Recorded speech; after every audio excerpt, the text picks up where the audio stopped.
Sergeant Doofus reporting for duty. I was enjoying the camera app. You didn't have to. That's what that beep was. It's like a thing popped up and then popped back that said enjoying the camera app. I was trying to, you sons of bitches.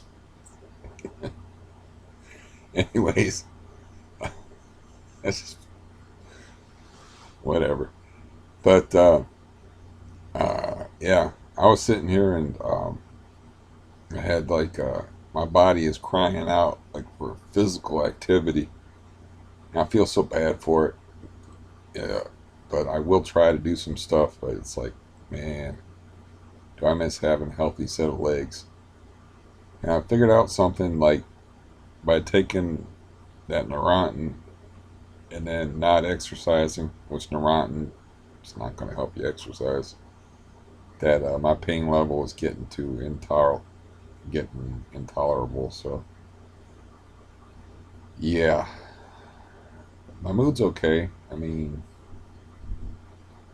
it's not a matter of mood. It's just like exercise is not fun when you don't have pain. When you have pain, or like say you're rehabilitating an injury, or you're a sports guy, uh, like an athlete, not fun. You know, with a capital FUNNY exclamation point. Wait a minute, that's funny. Well, it's not funny either to sit there, to hurt that bad, and to force yourself to work through pain. Uh, so, but even exercising for a lot of people that don't have chronic pain, um, it's not fun for them either. Like, I have a relative that, it's kind of not their fault, but they just don't like. I'm trying to be nice here. I don't know why. I guess he occasionally watches my videos, so I'm trying to be circumspect and talk around the subject. But yeah, it's kind of not his fault uh, for because he had asthma real bad when he was young. So if he does watch this, now he knows that I'm talking about him. So he couldn't do a lot of physical activity. But then he got over the asthma here. Because he's like me, he outgrew it. But he had like severe, like kill you type asthma. Anyways, the point being, it's like it's hard for him. It's hard to exercise for people that don't have like body parts that don't work and chronic pain and like, oh, that hurts to do that. Why don't I do that again? That's generally not how people's brains are wired. Like, now let me stab myself with this knife. Oh, okay, let me do it like about 400 times. That's like what walking amounts to for me. So, but if I don't do it, I pay either way. And then I just, I get weaker and less functional and less able to take care of myself. So, yay, there goes my good mood. I'm cool. It's all good. I heard the pitter patter of little brontosauruses upstairs, so I may get to test out how bad the ceiling is today. I'm going to attempt this. I screwed it up last time to show you the hole in the ceiling. And the way my ceiling is, because my nephew was supposed to come over and help me fix it, but put it on the brightest setting. But it's just crazy hot here. I don't blame him a bit. I mean, it's just like insane, inferno type heat. Okay, that has to get it there, right? So it's a pretty big hole there. I got like a dish pan on the floor. It had like a little tiny drops of water in it. No big deal. It couldn't even cover the bottom of the pan. My idea is to cut the pan down to size so there's not too much weight. Put it on the metal framework structures, and then whatever drips in there is going to evaporate. Now this, did I tell you the story about the cup thing? I don't think I did. I don't think I did. But my landlord, for whatever godforsaken reason, took a container about yay big. Let me fix the light.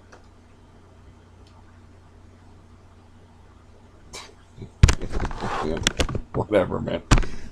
Yeah, you don't tune in for my production values and editing or anything like that. I don't do any of that. But anyways, he took a container about yay big, by about, you know, that big, and he put it up there where the drip was situated.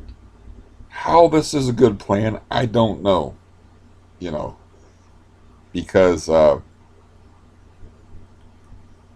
eventually that little container, especially because it has a small bottom surface area, so the chance for the water to evaporate is less, is going to fill up, and then it's going to overflow. And that's what happened, like, I don't know, 3 weeks ago or whatever. I don't know if the deluge that come down that one day when she said she was bathing her grandchild and spilled a bunch of water that displaced that board. I don't know if that filled up that uh, container or it was just a drip, and drip and drip. But one night I'm sitting here and I'm ready to go to sleep, and I'm like, look at this hole in the ceiling, and I'm just thinking like it's pieces of uh, the back. I don't know what I thought it was. I wasn't thinking. It was too late at night to think. But I was like, this hole's kind of blocked up. It's like it's better if the water just drips through the hole and hits in the pan on the floor than if it's blocked up by something, because then it's gonna get in that gray board type stuff, soften it up, and then I'm gonna have more crumbled pieces of gray board on the floor. So it's better if it just drips straight through the hole. So this was my thinking anyway.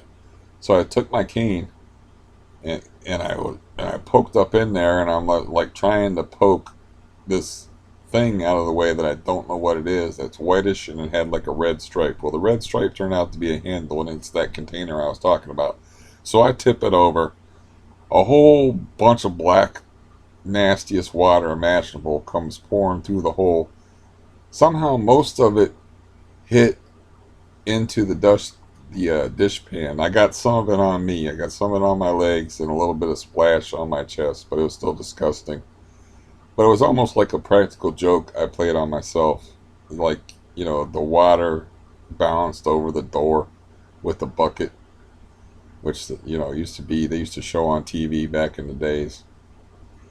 It's almost like I did that to myself. And I could just imagine, like, oh, getting that in my nose or my eyes or my mouth, like poking up there with a cane and then just having a whole bunch of black water, pour into my face. But instead, because I was doing it at an angle, it it actually worked out okay, and ended up in this dish pan. And then thinking quickly, I pushed it back up and set the container back upright where it's still got like so much water in it, and then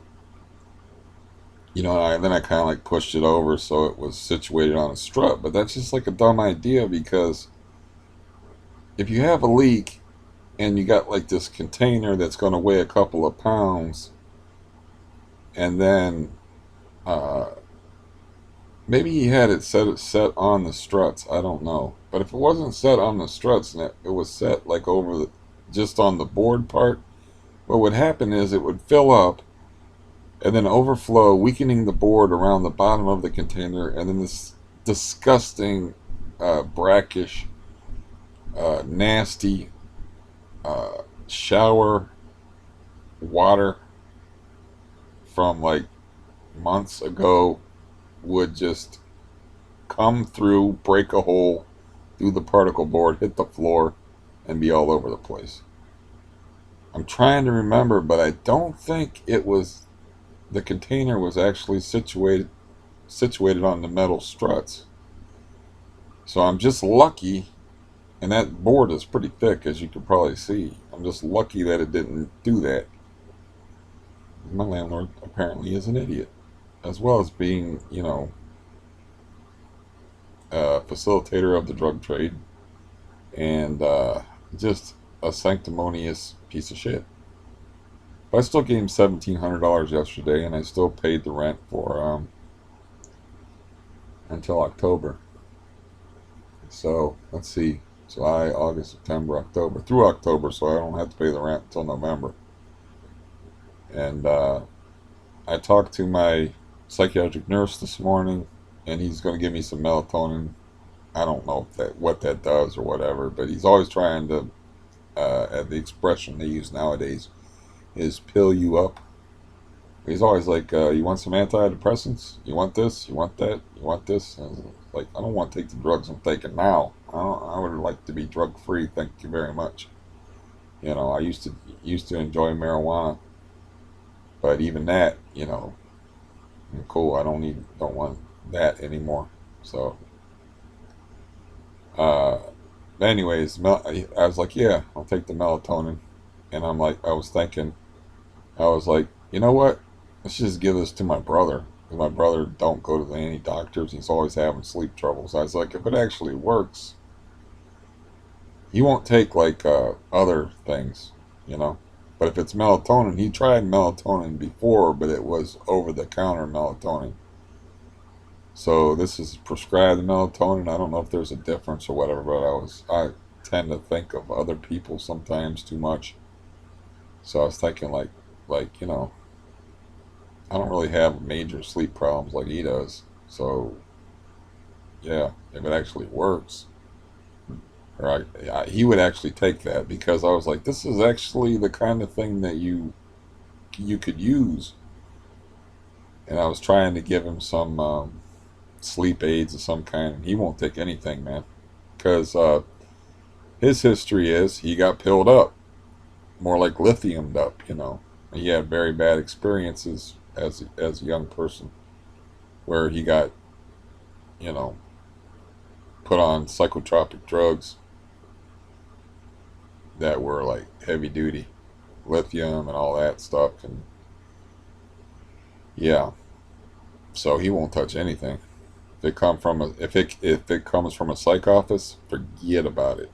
So but this stuff's just melatonin, so he might actually take it because he has uh, real sleep issues. Which my deal now is like going to sleep and I'm waking up too early, and it has nothing to do with the heat. I think it has to do with my inactivity. And I counted out my Neurontin. I got like 160 of them.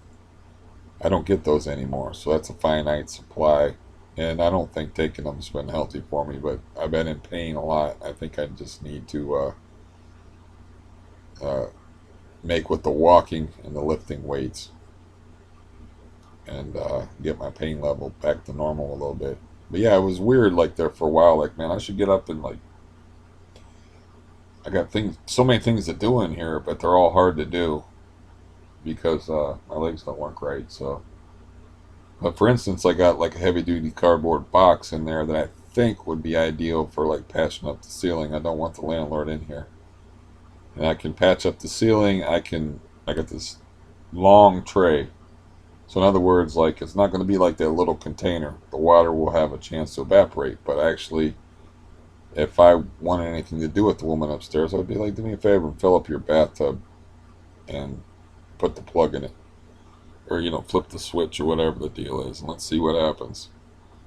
But that would get back to the landlord. It's the same reason why I can't ask her. Because everyone around here's got a big mouth. I've been accused of having a big mouth. I have the least big mouth in this place. But that would get back to the landlord, and then the landlord would be like, what's going on with this? Because these people around here, a bunch of magpies. And it's the same reason why I can't ask her, like, what's the deal with your neighbor up there, Chris? Because it will get back to Chris. She'll be like, Steve was asking about you the other day. And it's like, I severed that relationship. It was like, very clearly, like, I don't want to fucking talk to you type, clearly. Like, leave me the fuck alone, in those words. Actually, right around New Year's, where he said he had some sauerkraut that his grandma wanted to give me or something, and he was drunk off his ass. knocking on my door, and I was like, no way in fucking hell am I opening that door. So I yelled at him through the door, which may seem like a bitch move, but it's dumb to open a door to a drunken guy when you know he's drunk, and you also know that he drinks bong water, so he's.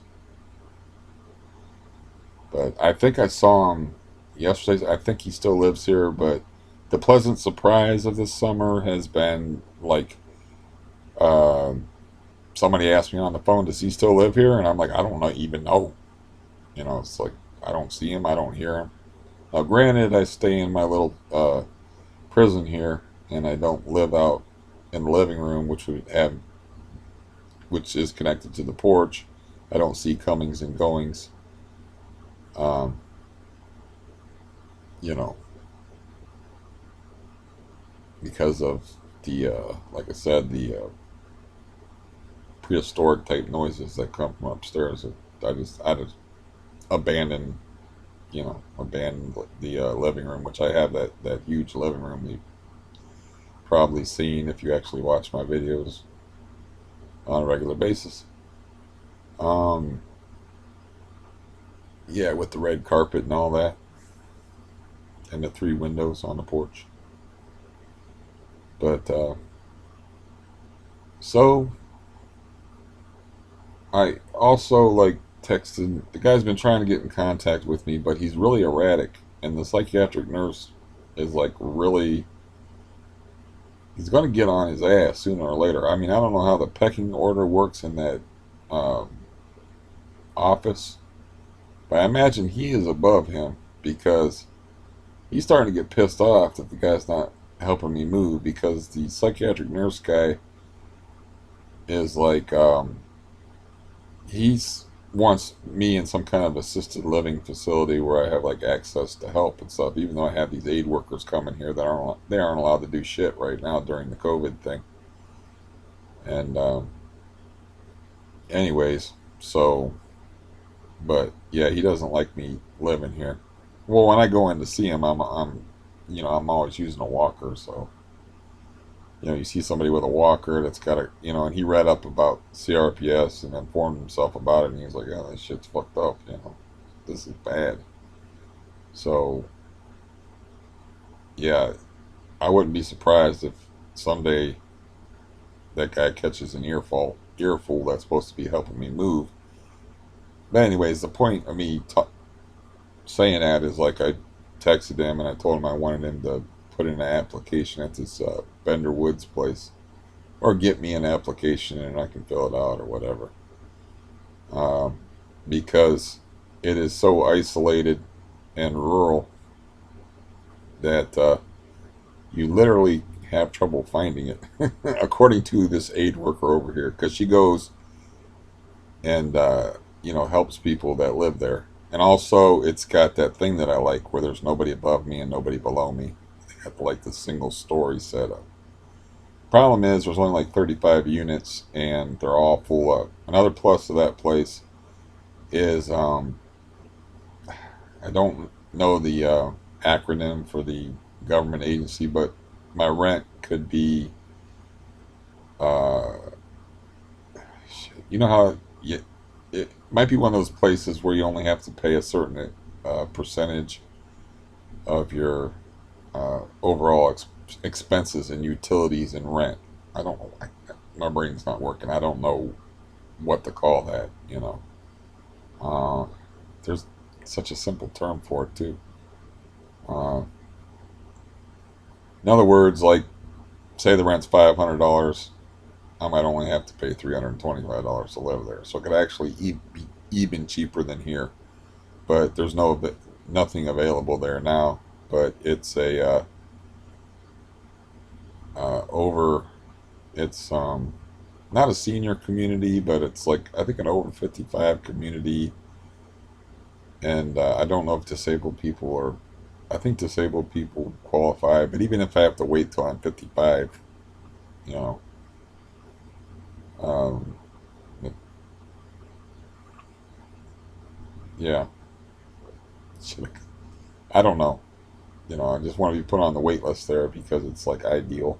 It's not too far from here, and it's like it's literally ideal. So, um, and people are so funny and delicate about the way they talk. You know, they're well, the person I was talking to, my uh, care source manager, about it. And she's like, well, you should get on the waiting list because well, blah blah blah. And I was like, yeah, people die. Like, it's an old people community. A lot of them, it's also, I think, um, for like disabled people too. It's, I'm not 100% sure on that, but I'm pretty sure it is. Or why would she be talking to me about it if it was 55 or over and not disabled eligible also? But it's like, yeah, sick, disabled people, old people, they die. Just, you don't have to like. Why would you be delicate about that? People are funny, man. So I was just like, he's like, what the hell are you doing? So I just cut her off, like, yeah, people die, I get it. I'm like, why am I laughing about death? I don't know. But it's just funny the way people act. At least it's funny to me. I don't know. You know. Yeah, yeah. This laying around stuff's getting really old, and it's really hot here. Like high humidity in 90s, and yeah, my nephew might come over tomorrow. So today I'm gonna drag this industrial like machine parts box. It's just full of random cables and wires and shit out of my closet behind there, which will be a chore in itself. And even if its sides of it aren't big enough, because those are big squares up there, I can tape it to other pieces of cardboard, and I can Frankenstein something up to like you know get that hanging piece taped up. I was hopefully I don't have to buy Gorilla Tape. That's there's some really expensive tape, and this duct tape will do it. But yeah, wasn't pleased with the duct tape that I bought. Now that red duct tape that I bought, that you can probably see like back there, that stuff was strong as hell. And this is the same brand, except for I just bought it in black because I just don't want bright red things on my ceiling. And I was messing with it yesterday, trying to baffle the air conditioner properly. Tape it up so no tape up all the cracks so no it doesn't work against itself. Um, and I was displeased with its stickiness. So I don't know if it's going to work or not, or how much weight it'll have to support, or how that all is going to work out. But the 6'3" dude is supposed to come over here and help me at some point. The problem is like the heat is like off the chain, and he don't drive, so uh, yeah. I was thinking like my brother would do it for free, probably for just something to do. But it's just a shame about the. I just like I said, I'm not risking bed bugs again. I'm just not doing it. I heard that an interesting thing that like his girlfriend, the 6'3" guy's girlfriend, like inherited a classic Mustang and driving it around. I was like, she still has her other car because she's really particular about her cars. Like keeps everything spotless, and that's why like she was like, no, you're not hauling anything because I had something that I was going to give him that she's like, nope, not happening. You know, not putting that in my car. I was like, okay, you know, like it's just your trunk. Nope, I like my carpet in my. She likes the carpet in her trunk better than I like the carpet in my room. So, um, yeah, it would be nice to get that done. Just to get that worked out, and hopefully, I mean, you take a shower, and wherever that leak is situated, and the most likely place for that leak to be situated would be around the drain itself. But wherever that leak is situated, you take a shower, that's a lot different. You know, than taking a bath and just having water sit in there. Because, well, you can figure that out. You're smart people. So, yeah, that's what I would do if if I could trust anybody in this building to keep their fucking mouth shut, which is I already know this is not going to happen. And I don't want to mention that again, but I never explained that to the guy in the wheelchair or the landlord that you guys conspired to break my toes. You broke two of my fucking toes, so I might not like you all that much, because he goes around my back, talks to the landlord, and makes me do a whole bunch of work, tires my legs out, and then I slip and I kick a fucking radiator thing, and I got that picture somewhere on my channel of my toe like bent all wrong, and just it's bent all crazy. And I made that Toccata del Fugue thing out of it with that famous horror music. Da da da dun dun dun dun dun dun. And every time there's the pause, I change the picture of a mutilated foot. But they did that to me just because the people in this building mind each other's businesses. Just mind your own fucking business. What goes on in my apartment is my fucking business. Okay? You know? And I was high on something after going to the dentist, and I just said, I don't care, let the whole fucking ceiling fall through. And he's high on shit all the time anyway. And so he actually believed the possibility of the tub falling through the ceiling and the woman like crashing down in my bedroom naked, which would be a freaking nightmare because I don't really want to see her naked, or injured. The naked thing popped in my head first because that would injure my eyes. I'm very self-centered that way. But yeah, she would definitely get hurt if that was even a possibility. But she was going around saying that shit, and he bought it. It's like, how fucking high and stupid are you? I know he's not stupid. He's actually probably smarter than I am, but he's high off his fucking ass all the time. So, that time I happened to be high and careless with my texting, and I'm like, I don't care if she falls through the ceiling, let her come down.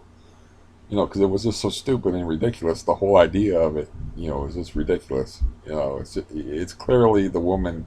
You know how people like to embellish and make drama where there's no drama. It's just clearly the woman's being dramatic and trying to make her life more interesting by saying some outrageous shit.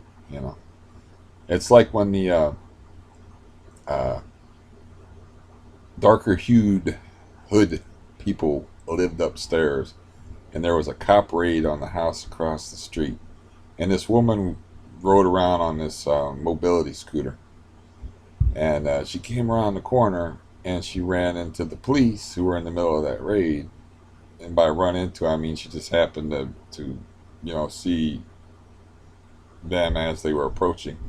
She made it into like she almost got shot with a shotgun, and I'm like, yeah, okay, I believe that. A woman in a scooter.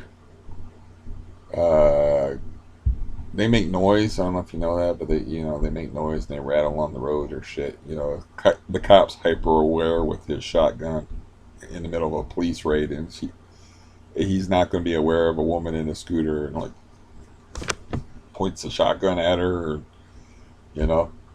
And then that was the incident I was talking about. That was so ridiculous and actually germane to the times, where there's like all these darker hued people on the porch, and everybody involved in the incident, the suspect, all the cops, everybody else is of a lighter hue. And she yells at one of the cops at pretty close range, "Black Lives Matter."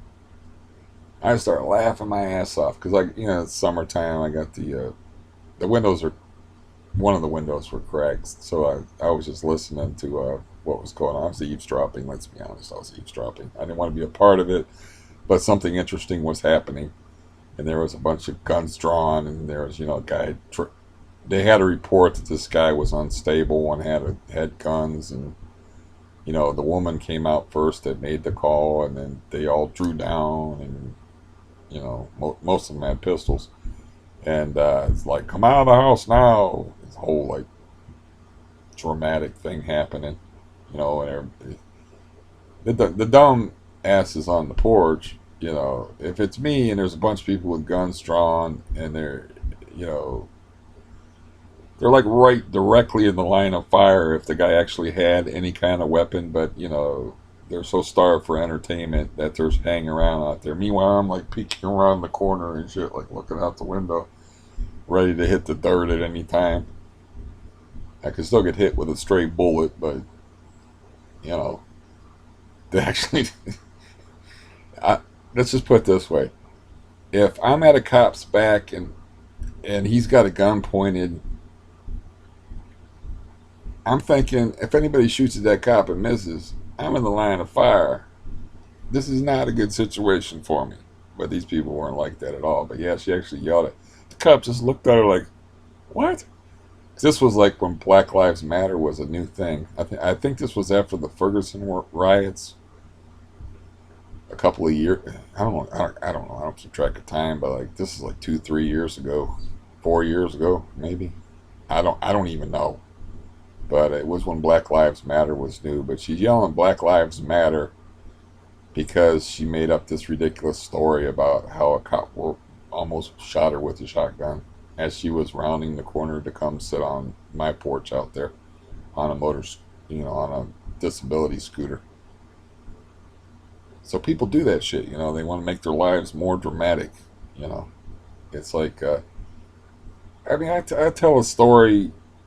There's nothing dramatic about it. It's just funny, you know. The poke up, like, what's this thing in the ceiling, you know, and to poke it at like a container of foul, disgusting water and then tip it over. You're ready to go to sleep.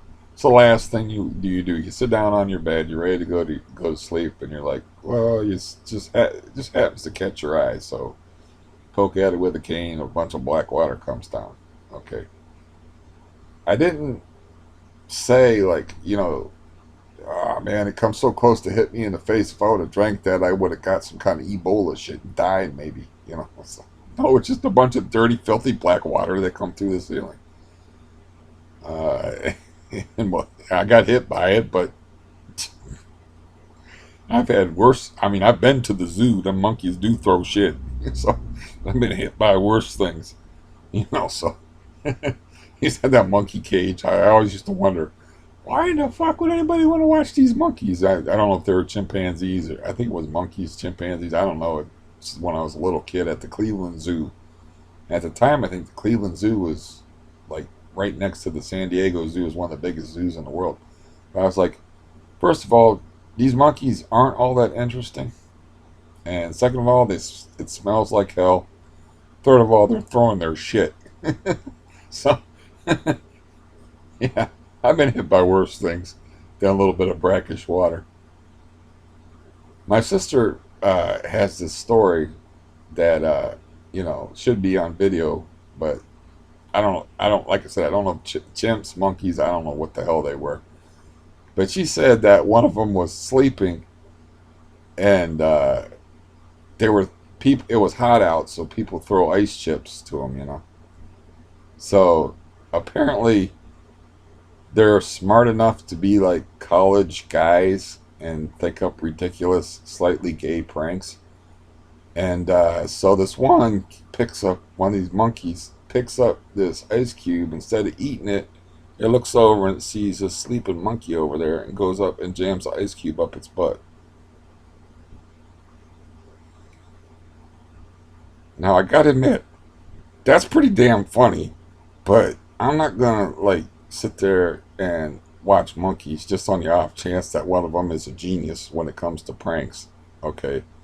I mean, that's a bit, like I said, that's like college level, like towel snapping in the locker room, or like, you know, that's a little bit intense. And it's like only a college age or a teenage guy would do shit like that. Like the most elaborate mooning ever, man. There was actually a plot behind this mooning because that's just like, I don't know if adolescent boys, if that's just a fucking thing they do. I don't even know what it fucking means, but it's just something I went through, and like everybody that I knew as a teenage boy went through is like the mooning phase, you know. And some people don't outgrow it. But anyways, so they like worked out this plan. It wasn't like just like mooning is usually a spontaneous thing, like look over here, and then somebody drops their pants and bends over, and then everybody laughs. Okay, these people worked out this plot where they had a guy hiding in a van.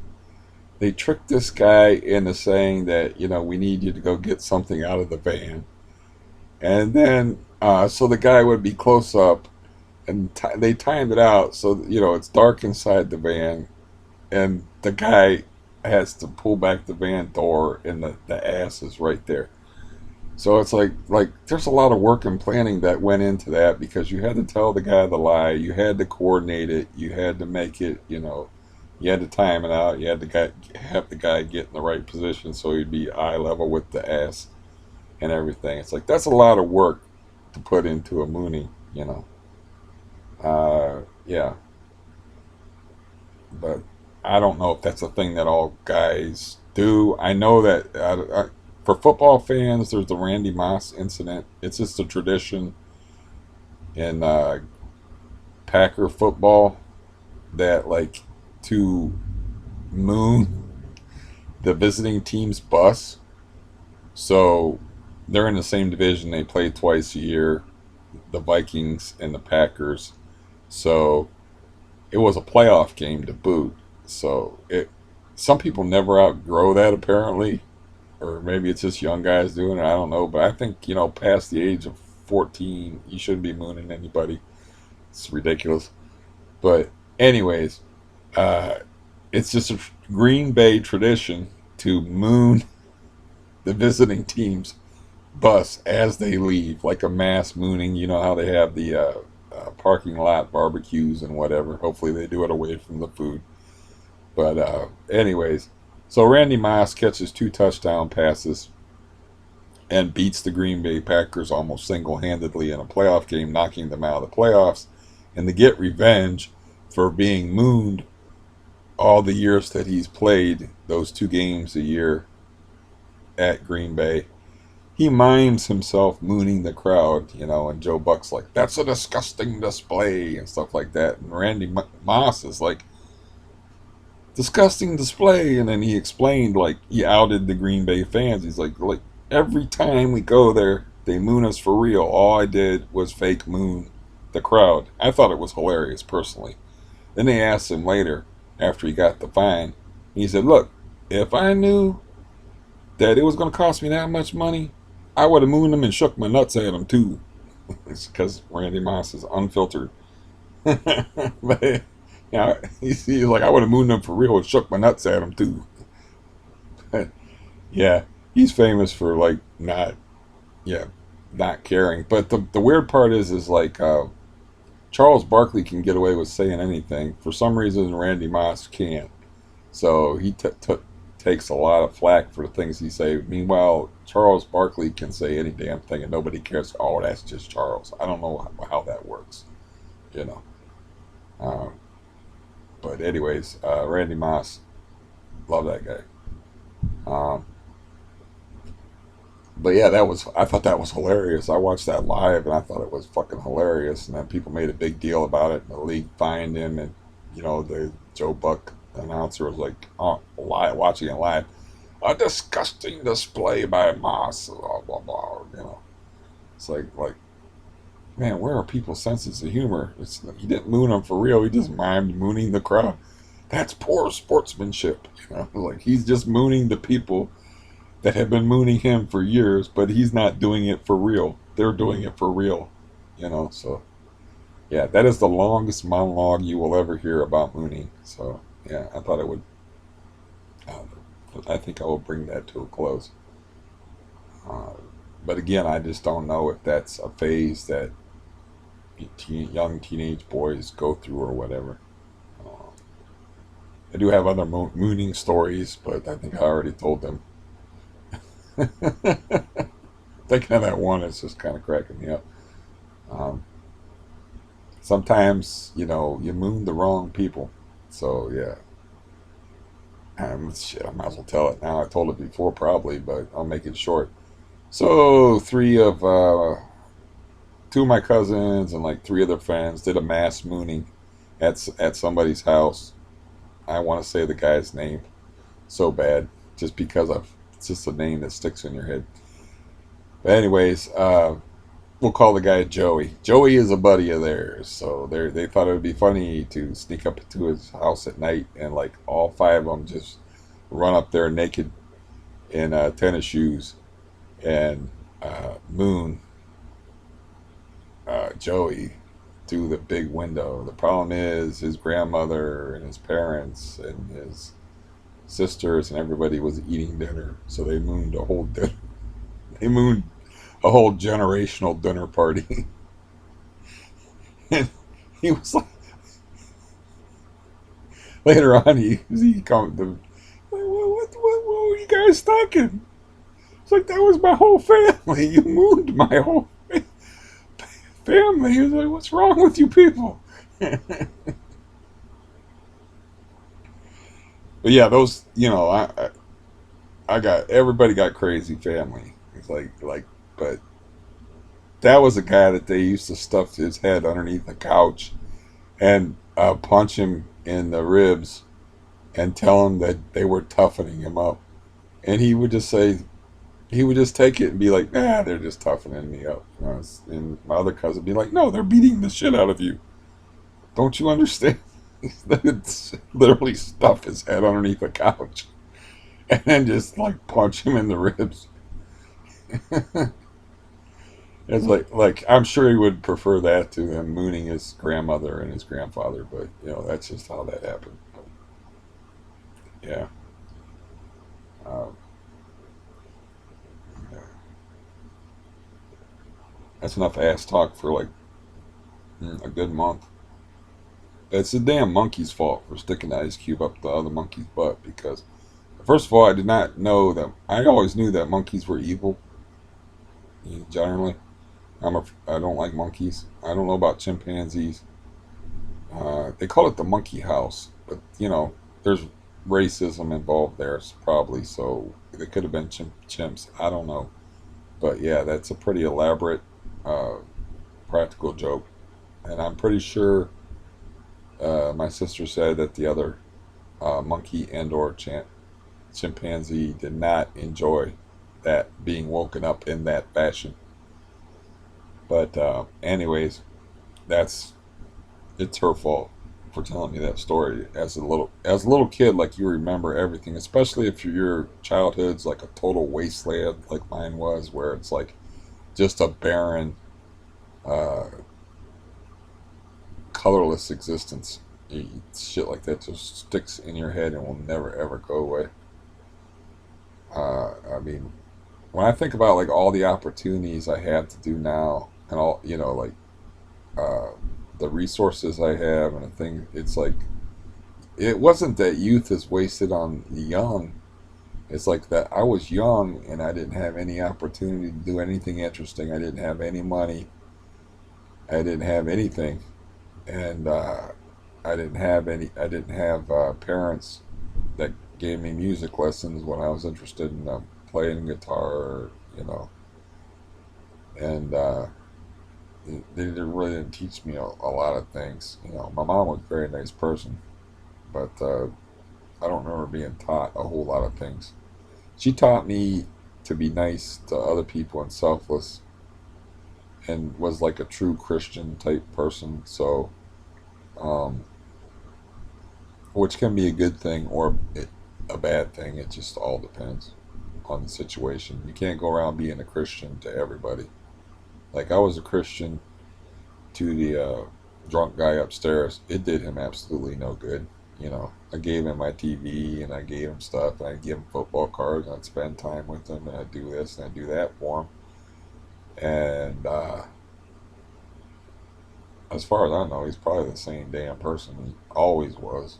It's not going to have any effect on it. And I end up in the hospital getting my heart shocked and, getting invasive tests, getting shot up with fentanyl and shit from hanging around him, which I bear some of the responsibility for because I'm a smoking addict. I can't be around smokers. And I was watching, oh, what the hell was it? I don't know, but all it had was a still picture of somebody smoking a cigar. And I was like, oh, God. It's like, God, I want to smoke so bad. It's like it's almost every day type of thing. It's like, when is this gonna go away? I've quit smoking for years. It's like, is it? This is bad. This is like alcoholism because I really do. I just enjoy smoking, and you know, it's almost like I think I had a bad heart that day. Just like my body warning me. I think I had a bad heart day, like where I wasn't trusting my heart. My heart was feeling weird just because I was thinking about smoking too much, and like my body was warning me, like, don't even think about it. Don't even don't even go there. Yeah, it was a few weeks ago. I got like 2 cigarettes off of my niece, but I can't be trusted. Never trust a junkie, even if it's around cigarettes.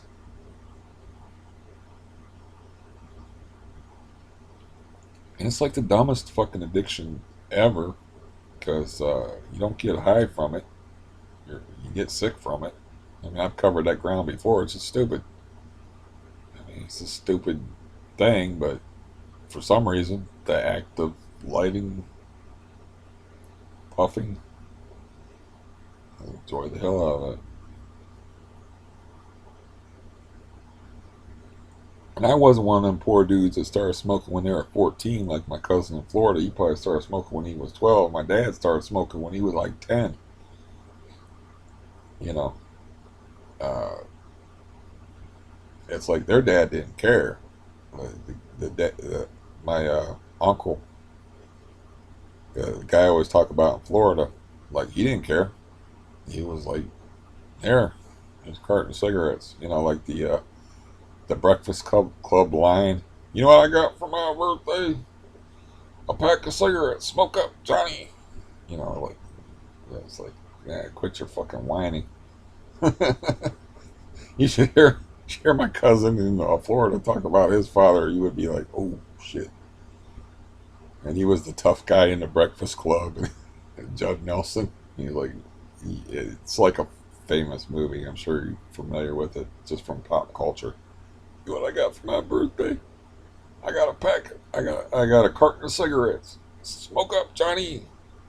You know, and because of somehow that was traumatic to him. You know, so meanwhile, like my cousin would have been like, "Oh, thank God you're not beating me with a stick today." And Andrew giving me cigarettes? Shit. This is like Christmas. You know? Because his dad was like one of them switch guys. Like, go cut a switch. He was the guy that's in my story about where I sicked my dad on him because he whipped me. And I was like, fuck this shit. I ain't getting whipped at home and on the road. You know? I get I get whipped at home and on the road, man. Yeah, that's no good. You can't lose at home and on the road. So I was like, no. Then like I sicked my dad on him by just being smart, and then my dad immediately like got in his truck and went over there and set his brother right. Don't ever touch him again, or I will come back here and fuck you up. And he never touched me again after that, man. Yeah, after that, he never said a cross word to me. Never. Let alone beat me with a belt. So, but yeah, I don't know what my dad said to him, but I know he said something. And everybody knew that my dad did not play. You know, I mean, I'm not romanticizing extreme violence or not or anything like that, but there wasn't no like boxing matches with my dad. It was life or death. It was you or me. That's just the way he was. Everybody knew that's the way he was. It's like so when you go into a situation knowing that about somebody, like this guy could kill me. It's a lot different than like this guy's mad and he might hit me. He might break my nose. It's like no, this guy will. He might gut you. He might, yeah. He might let's wait till your back is turned, kick you down a flight of steps, and then kick you until he gets tired, as he put it. Which was one of the most chilling moments of my like young adulthood. I don't know how old I was, but we were all sitting around and playing poker when my dad told that story about almost killing his sergeant, getting him drunk first, and then got him mad, and after you, and then kicking him down the stairs, and it was just like something you'd see in a Scorsese movie. Like I said, I can't help but repeat the shit's burned into my fucking damaged brain. But I can just see it so clearly the way he described it. Like the guy's all busted up.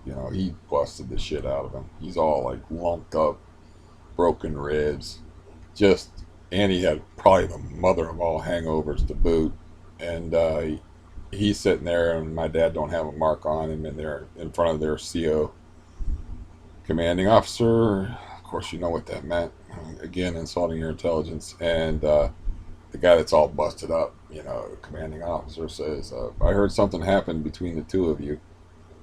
And the sergeant guy was like, "Nothing happened. I got too drunk and I fell down the stairs." And everybody knew what happened. You don't fall down the stairs, and have like boot imprints on the side of your fucking face and head and shit. But you grow up like around that. It's never leaves you. Never.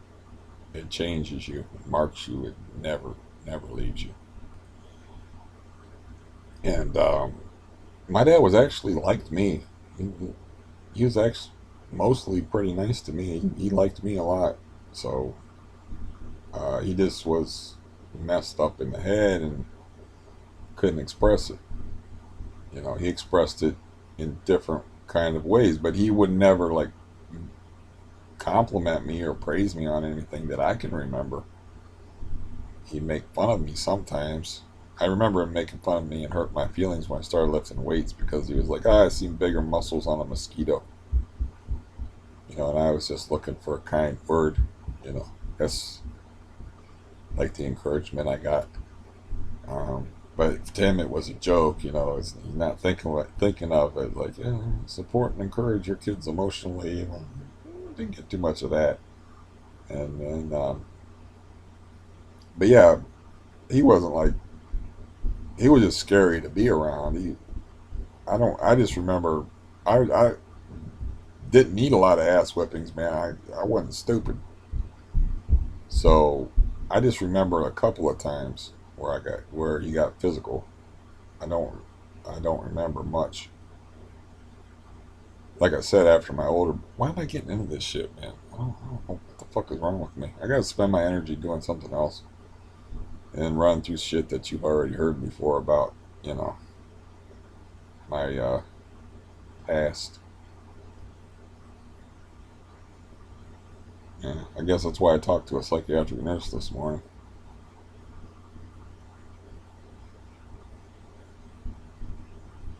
I told you guys all that shit before, anyways.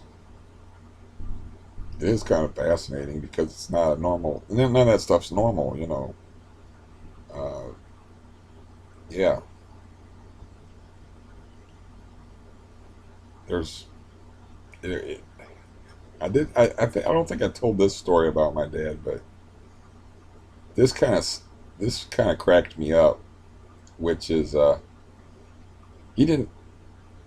I told you the story where I was in a truck with him, and there was people blocking the road, and he sped up, and they all jumped out of the way, and he almost hit him. And it was like in an alley. It was like there wasn't enough room for like two cars to go down this thing, and they were like, "Crazy old fucking man," shit like that at him. I'm like, "What did you do that for?"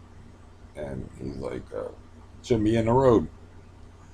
And I'm like, yeah, but I'm slumping down and trying to hide my face and stuff. And I was like, yeah, but I gotta walk through this neighborhood all the time. And he goes, you don't know what I got in this truck, just thinking about himself. And I'm like, no, that's not the point. The point is, I'm not gonna be in a truck. I'm gonna be on foot. And they might remember the fact that I was in a vehicle with somebody that tried to hit him. But anyways, that's an old story. The new story would be, um, he's out driving. There's people blocking the road. He didn't break any laws or anything like that. I don't remember what street it was on because I wasn't there. But he told me the story. Is he was like, I sped up and cop pulled me over. And cop was like, "You know, you almost hit them guys back there, right?" He goes, "Yeah." He goes, "Well, why did you do that for?" And he said, "Well, they shouldn't be in the road. They shouldn't be standing in the road." And the cop was like confused, and he was like, "Well, you could have killed somebody, and you might have ended up in jail." He goes, "Yeah, I'd be in jail, but they'd be dead." And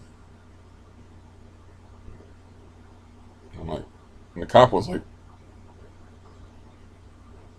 "I can't charge him with any crime because all he did was accelerate his vehicle. I mean, what can't I charge him with anything? He didn't admit to trying to hit anybody, so he had nothing. But my dad was just blunt. He's like, you could have ended up in jail if you hit somebody." He's like, "Yeah, I'd be in jail, but they'd be dead." I'm like, "Is that the way you talk to the police?" Policeman, just like, no ticket, no warning, just confusion. And I was like, "What did he say to you after that?" He goes, "He didn't say much of anything. He just walked back to his cruiser." He probably couldn't think of anything to say, because what do you say to that? If you can't, how do you reason with that? If you can't charge him with anything because he's not breaking the speed limit, he just accelerated when people were blocking the road. He was probably trying to achieve the speed limit. So yeah, that cracked me up when he told me that story, because I was like, who talks to cops that way? He does, apparently, or he did. Um, Now, my niece actually hit a bunch of people that blocked the road. Oh, I shouldn't have said that. Damn it. I always try to see, this is why I don't embellish, is I have to hold back. But yeah, she hit a bunch of people because they were blocking the road, and she's a female, and she's in a bad neighborhood, and she's not stopping. And they were trying to stop my car, and she drove like a little Dodge Neon curly car too. And I'm like, "Well, what happened?" And she's like, "What do you think happened?" A bunch of people bounced off my car and went flying. And I was like, "Well, thank God you didn't roll over any of them." I don't remember what she said to that, but it's pretty much a hard case. So she might have said something like, "Wouldn't matter if I did." It's like, I don't care, because in her mind, they're trying to block the road, pull her out of the car, do bad things to her. So she's like, "The hell with that." Stomp on the accelerator and just hit them.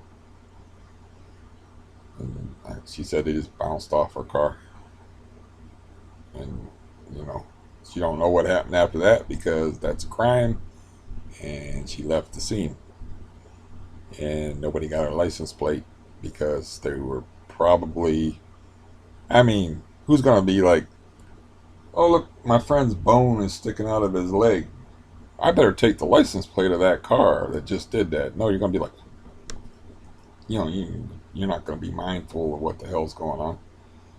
I don't know how many people, it's her story, not mine. I don't know how many people were standing in the road, or how many people she hit, even. It was just more than one, because she said they went flying. But yeah. So I don't make drama.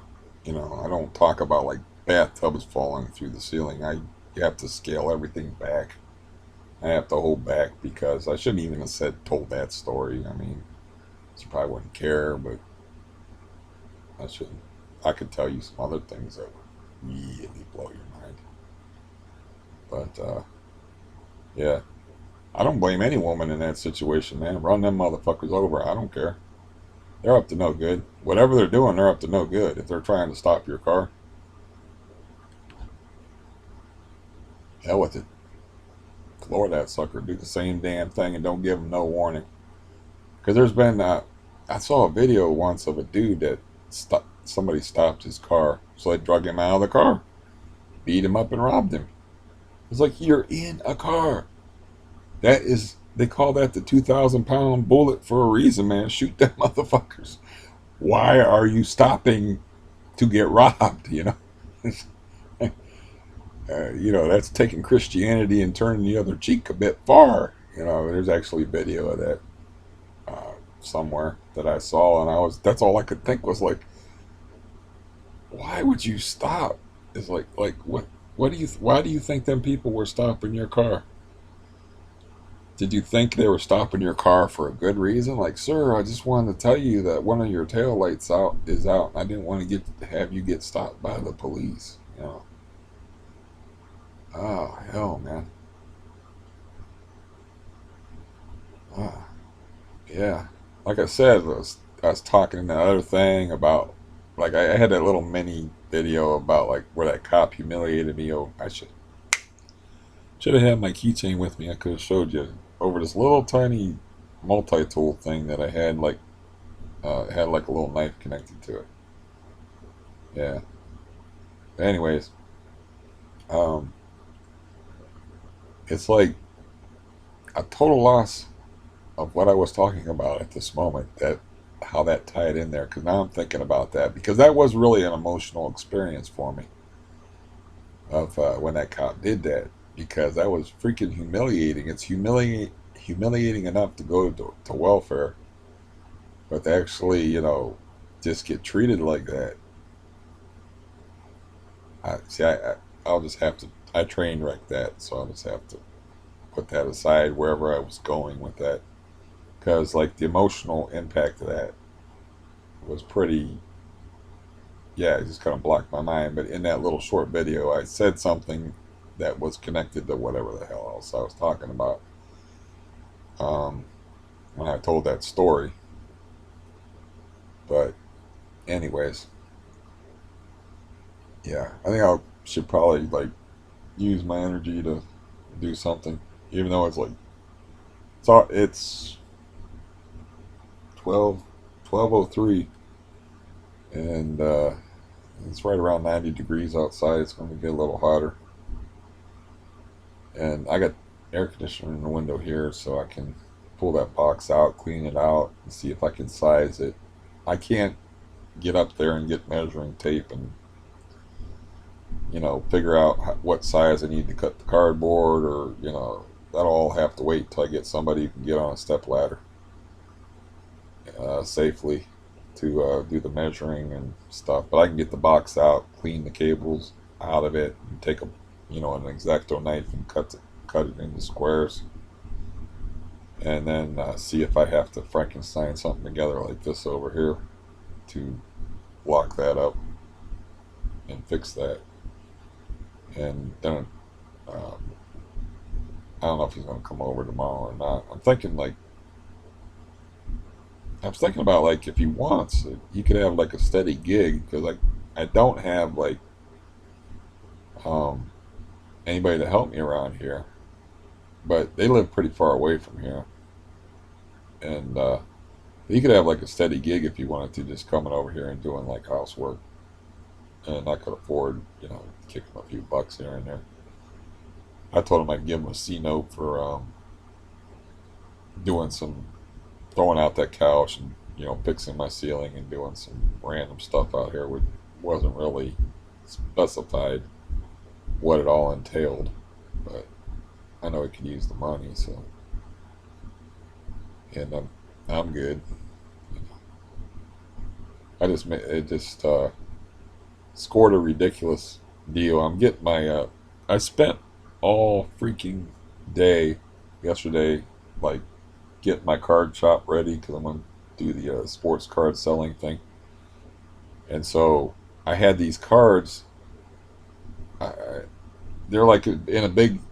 They graded a card. They put it in like a big encased, like, heavy thing that costs too much money to ship. So what you do is, if you don't have a card, if your card like is in one of the big heavy cases, and it's not a particularly valuable card, you're not going to want to sell that, because it's going to cost money to ship because of the weight. So what you do is you cut it out of the thing, and you pull the card out. The problem is I don't have a lot of tools, and the plastic is like that thick on these graded card encasing things. So my hands were a little bit cut up from it, but I just all I had was like wire cutters and snipper things. I'm like trying to figure out how to break this plastic, and get these cards out of these plastics so I wouldn't get murdered on the shipping when I sold them. And they were of Kurt Warner. That's probably, if you're an NFL fan, that's a name you know. So they're like Hall of Famer, like rookie cards, but they were just like near mint. And football's weird. He's not playing anymore, so he's not a big deal. So I'm not going to get that much money for him anyway. But I had like a whole stack of these really heavy cases. So there's like glass shards or plastic shards on the floor around here. So I'm just breaking these things. I'm just like, I can't figure out how to cut through these things. I only damaged one of them. One of them had like weird plastic on it that was like made out of adamantine or something. And I ended up damaging like a corner on it, but I had a stack of them that I was doing, and then I was like getting all that together. But I got this deal where this is how you do it. If you want to make money, is you have to have, first of all, you have to have enough money to do this. So I bought 86 pretty high end Odell Beckham Jr. rookie cards for $122. Now you're like, wow, $122, that's a lot of money. And I'm like, yeah, it is a lot of money. And that is what you want to do, because if you work out the math, that's $1.41 a card. You charge $3 for shipping. It's all gravy, baby. And you buy a big lot like that of cards, and then you just break them up and you sell them. That 86 cards, I'll probably sell them in pairs of 2 cards. So that's 40 auctions. That's how it's done. Um, so yeah, that was pretty good. I got those yesterday, and then I was like, um, yeah, get the card shop up. I can make money that way. So $100, not a big deal. I just made $100. I'm going to make $100 at least off of that. I mean, guy did not have a good year with the Browns, but I mean, he still made 1,000 yards receiving, even though the Browns were horrible last year. This year they have a competent coach in there, and he's a first-time head coach. But once they they got all this offensive talent, and once the Vikings handed over the reins to him, their offense took off. So the Browns' offense will just be unbelievable this year. It's almost like a guaranteed thing. It's like an ideal fit. They finally did it right. The defense, that's a question mark. But anyway, so now is a good time to buy these Odell Beckham Jr. is like a superstar. At one time, he was considered the best wide receiver in the league. He's the guy that made the famous two-finger catch. He's got the blonde hair. He's like media superstar type of guy. But he's playing for the Browns, and everybody knows that the Browns stink. And then he had a year where he caught uh, he had a mere 1,000 yard year, which is a dream year for any other receiver, but it was like a so-so year for him. So yeah, we'll make some good money off of that. So I can afford to be generous and get my house cleaned up if I can get his big ass over here to help me fix that ceiling up, and we'll see how that works out and see if my plan is stupid. My plan may be stupid. I may actually destroy the ceiling, but I will just be like, I don't know how that happened. If that does actually happen, where I set that pan on those metal struts and it's too much weight, I'm gonna take an Exacto knife and cut the dish pan down, and to where it's only like that high, so it'll, if it does fill up, it shouldn't be enough weight to bring the whole fucking structure down. But I don't know this for sure. So, but I'll be like, hey man, you gotta have better tenants upstairs. Shit happens. I just wanted to pay like all that rent ahead of time because I want to be locked. I don't want to see him first of all or have anything to do with him. Obviously, if I'm fixing my own ceiling in here, um, but I want to be locked in at that 422. You know, I don't think he'll raise the rent on me because he's a little afraid of me. And you know, if he only knew, like, that I have video of him on the internet violating OSHA regulations and joking about it, actually put it on the internet. Yeah, he doesn't even know that, but he's like, yeah, he's like wary of me, wary of me. He's a little bit like unsure of me, so like he doesn't really get anywhere near me whenever we have contact with each other. He doesn't get anywhere near me because I'm sure, like in his mind, he's like, I don't want to have to hurt this guy because he's, you know, I lost my temper at him, and right now, it probably would be like I don't want to hurt this guy because if I can't walk across the floor without falling over, like I said, I don't know why I think of these. You know, you already know from this video why I think of these things. But you know, if I can get a hold of him, get him on the ground, it's a different story. You know, then we're kind of like equals. Even though, like, you know, I just don't want to think about that kind of shit. But anyways, the point is, like, because that happened where I chased him out of here, he's like, he's kind of like, don't want nothing to do with me anyway. But he doesn't really know the half of it because, yeah, you know, he's not gonna watch this anyway. But I've been running up his water bill just out of passive aggressive nastiness.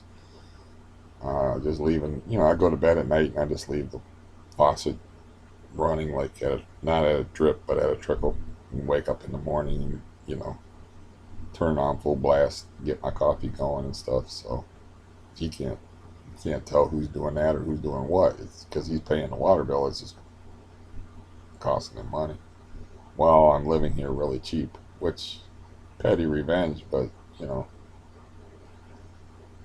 I don't care.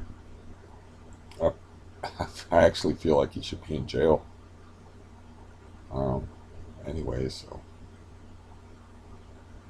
I mean, I don't understand like how I don't understand a lot of things in the world, but I don't understand like how a landlord can actually. The cops know. The cops told me they knew that he was facilitating the drug trade in here, and they just couldn't do nothing about it. It's like why, if a landlord knows that like meth is being distributed out of his building, why can't they hold him? Why, if they can charge you for all these various weird charges that I've never even heard of, why can't they make up a charge for that? Because that seems pretty wrong to me. You know, that like you're aware that there's a meth trade going out of your building, but you're taking the rent money that's actually built off of human suffering and death, and the cops can't do anything about it. You know, because I talked to them about it. You know, and they're like, "Yeah, we know." Because landlords are protected. I mean, believe me, I have bookmarks. I researched all this shit. Like, what can I do to this guy? Or what are my options here? I found out I went through the escrow process. I looked at the legal, like I said, the legal responsibilities of landlords. And this guy's been in the game a long time. And his daddy was in the game before he was. So he knows all the ropes. And he wasn't exactly even breaking a sweat over anything that went on in here because he knows he's not legally liable for it. But I don't understand why. Does that make any sense to you? Don't make any sense to me. But I'm sure I'm becoming tiresome at this point. So um, we'll leave that for another time as I listen to the beautiful tones of stomping footsteps upstairs, which you probably can't hear because you aren't here. But you're here with me in spirit, and that's what really counts, right? Anyways, if you made it this far, I hope you enjoyed whatever nonsense spewed forth. They had this expression that I always liked. Um, you know who Branch Rickey is? Jack. He was the general manager or owner. I don't know what, but he was like the boss of the Brooklyn Dodgers when they brought in Jackie Robinson. So yeah, he's always been given credit for breaking the color barrier in baseball. So he used to like to talk so much that they called his office the Cave of the Winds after the I think that is after a cave that's in Niagara Falls. Like you can take a tour of the Cave of the Winds. I'll have to look that up. But, I don't fact check for these things. I don't even comb my hair, or put on a fancy suit or prepare for any of these things. But yeah, um, so hopefully you enjoyed spending time in the Cave of the Winds, and I was good today and entertaining, and I appreciate you spending time with me, and I will talk to you at a later date. Goodbye.